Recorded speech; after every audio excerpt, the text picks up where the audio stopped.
So hello guys, good morning. সকলকে জানাই, যতই জ্যাকেট সোয়েটার পরো না কেন, বেশি বাইরে ঘোরাঘুরি করবে তো আমার মতোই অবস্থা হয়ে যাবে। সো তোমরা কম বেশি সকলেই জানো যে আমি লাখ টাকার লক্ষ্মী লাভের অডিশান দিতে গেছিলাম সান বাংলায় দাসনগরে। আজ তার ফাংশনও হচ্ছে।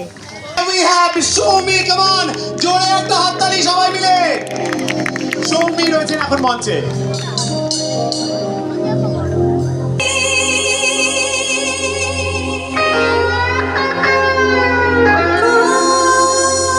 যাই হোক, সৌমির গান কেমন কার লাগছে প্লিজ কমেন্টে জানাবে। সবাই মিলে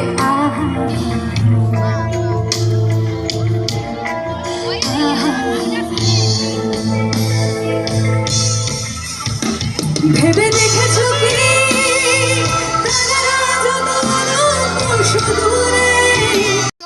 with a huge round of applause আমাদের সঙ্গে রয়েছেন নীলা ও দীপু। তাদেরকে আমরা মঞ্চে ডেকে নেব। There we have Nila and Dipu. জোরে আরেকবার হাততালি হবে প্লিজ। এর সঙ্গে এসে উপস্থিত হয়েছে নীলা এবং দীপু। নমস্কার, কেমন আছেন আপনারা? তারপরেই চলে এলো সৌমির পরে এই বসু পরিবারের নায়ক নায়িকা। আমি চমকে গেছি, মানে এটা আবার কে? তো আমি জানতে চাই দীপুর কি প্রতিক্রিয়া। একদমই তাই, আমার কি প্রতিক্রিয়া? আচ্ছা, প্রথমত বলে দিই, আমিও কিন্তু হাওড়ারই ছেলে, বেলুড়ের। এখান থেকে আমি যাবো, মানে আমার বেলুড়ের বাড়ি চলে যাবো এখান থেকে। এটা নিয়ে ও চিন্তিত। আচ্ছা, বা এখানে 25 তারিখে অনেকেরই মনটা কি হতে পারে।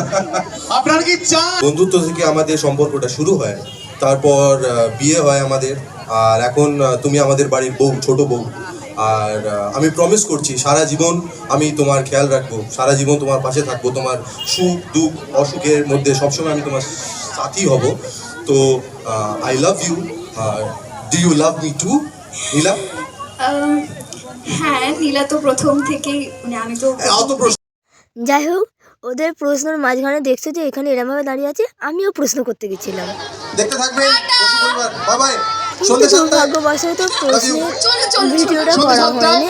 বসু পরিবার দুজনেই থাকছে আপনাদের সঙ্গে। আশা করি আপনাদের ভালো লেগেছে। ভালো লেগেছে তো?